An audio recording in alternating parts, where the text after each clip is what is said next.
So what is up, guys? Nick here, helping you to master your technology. In this episode, we're going to talk about, was the iPhone 13 worth it? I've had it since launch day, so it's around 45 days, and believe it or not, these things are pretty hard to come by still. You know, you go to the Apple Store, they're going to tell you right now, likely not in stock, so some people are still waiting to get their iPhone 13s, but I've had, luckily, a fortunate enough time to spend with this phone, and we're going to talk about if I think it's been worth it so far. Now this comes in at $799, $829 if you buy it straight up unlocked, $799 if you get it with a carrier. And this one right here also does come in multiple different colors, such as the blue you see here. It comes in pink, red, as well as starlight and midnight. So plenty of color options once again for your standard iPhone. All right, guys, so let's talk about the design, the build, the body. Now, this phone does look quite similar to the Apple iPhone 12, and over 45 days, basically, all I can think about is how similar it was to that phone.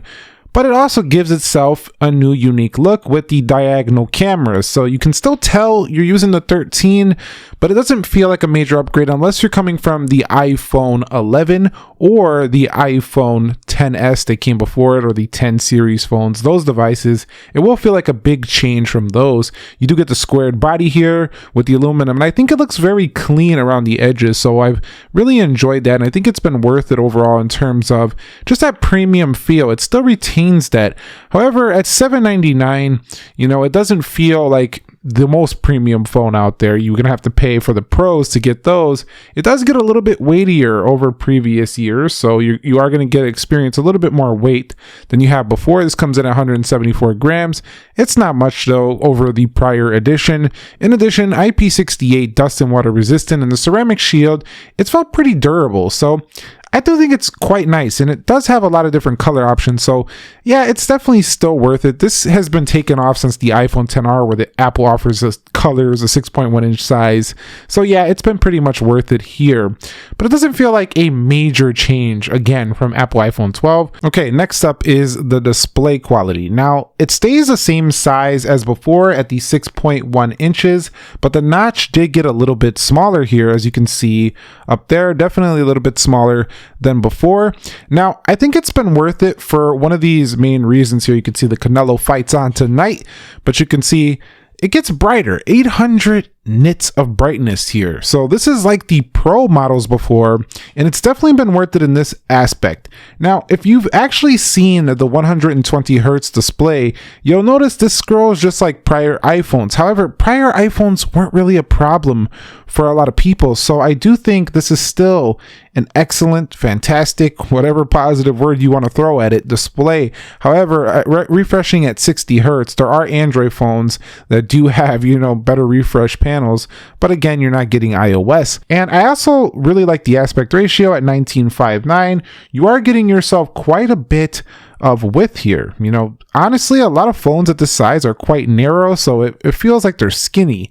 This phone's got some nice width to it, even though it is a 6.1 inch panel, and 460 pixels per inch is again not going to be the most pixel dense, but it's still gonna be pretty darn sharp. Most people are never gonna really notice a difference. So overall, I'd still say the iPhone 13 is worth it for the panel, because it's still a premium top tier display panel. It's just not giving you promotion. So if you really want promotion, wait it out a year or go for the Pro. Other than that, it's been fantastic. I've enjoyed every bit of it, except for, again, I would still like to see this go away completely one day. Just to see an all-screen iPhone would just be a joy, a dream come true. Now, on the topic of software here, we have iOS 15.1 on board here for this phone.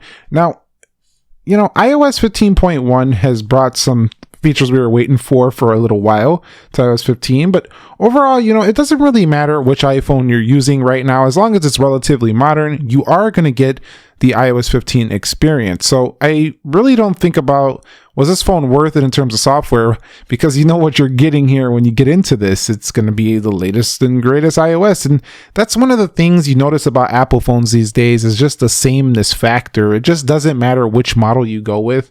They have that consistency nailed down, and a lot of people might think it's boring, but I actually quite like it, because it means that every phone you get, no matter which size or price you're going with, you're going to get pretty much a similar experience. Now, You are going to get an extra year of update if you go with this one over the 12. So do keep that in mind.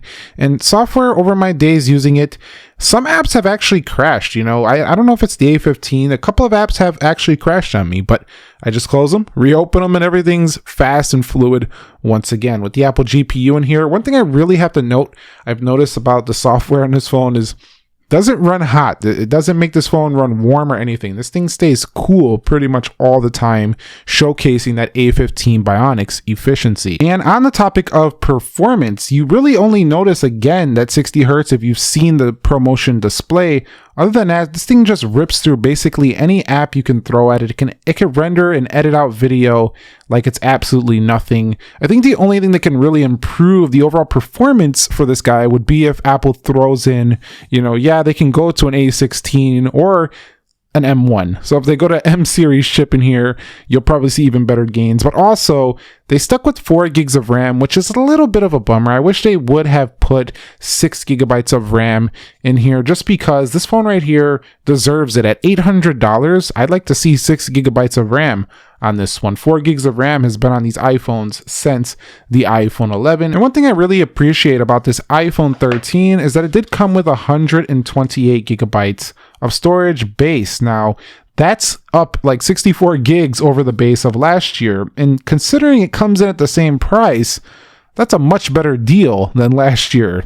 Not even a full year later, Apple's giving you double storage. So also you have a higher storage capacity at the max as well. So very good here. Storage is awesome. So was the iPhone 13 worth it in battery? And I gotta say a resounding yes. This has a larger battery capacity than before, and Apple does claim it gets around 2 hours better, battery life, and I can confirm that's true. Even when I was blasting the brightness through the roof outside, this thing still was not draining battery very quickly here. So at 3240 milliamp hour battery with iOS on board being very efficient, I found that no matter what I was doing day to day, this thing did pretty well. The only thing that could really bring this down is if you're running the new cinematic video modes.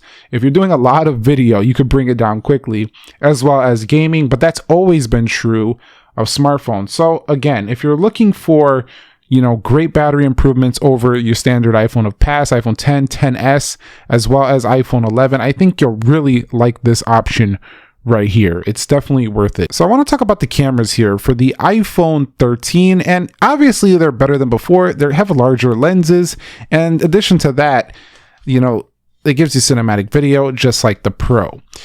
In addition, you can also zoom this up to 5x. It's pretty weak sauce compared to, other zooming phones. This is not the phone to get for zooming, but you do have cinematic video, and the results still turn out pretty darn fantastic, no matter what you're snapping a photo of. And of course, we always appreciate having that ultra wide angle lens right there.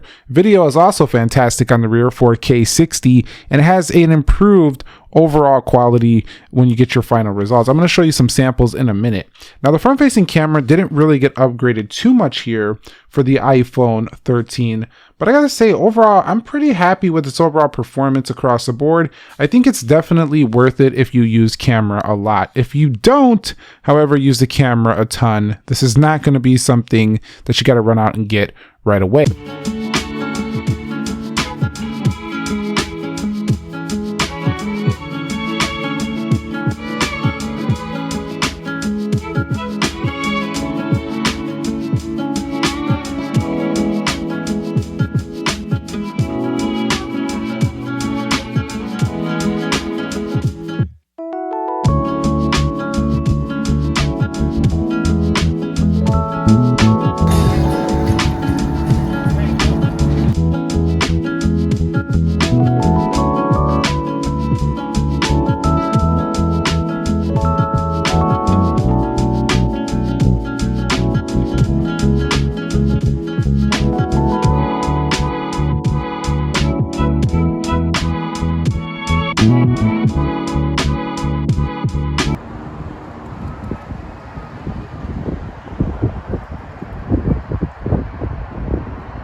And on the topic of audio, later. Now, the iPhone 12 Pro Max did come out onto the scene about a year ago. November 13th was the exact date that it did release in stores, and it came in right around $1,099 for this phone. It came in silver.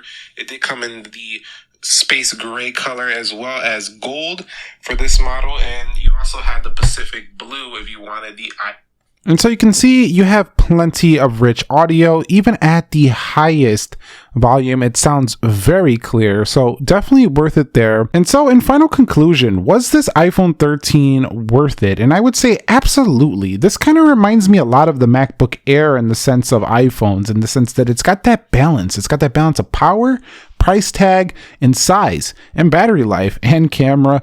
It's all pretty good right here on the iPhone 13. I think it's highly desirable because of the multiple color options you can get in this phone, and the fact that, you know, Apple just keeps improving on what the iPhone XR originally was when it first launched in a 6.1 inch size.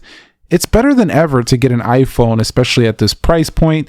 It's just so much better than it was a few years ago right now. There's just not a lot wrong with this device besides you can get a better 120 hertz display, and maybe we can add some more zoom to this phone while making the zoom even more, you know, extensive on like the Pro models. For example, throw a 10x, a 15x in here, and then throw something like a 30 to 50x in the Pros. Anyway, let me know your thoughts on the iPhone 13. I just wanted to give you a 45-day update on this phone and just let you know how it's been going. And I'll be making another update video on this phone after around 6 months or so, maybe a year. Let me know how you feel about that one. Thumbs up if you haven't already. Subscribe to the channel if you want to see more content like this. Nick here, helping you to master your technology. Thank you very much for watching, and peace.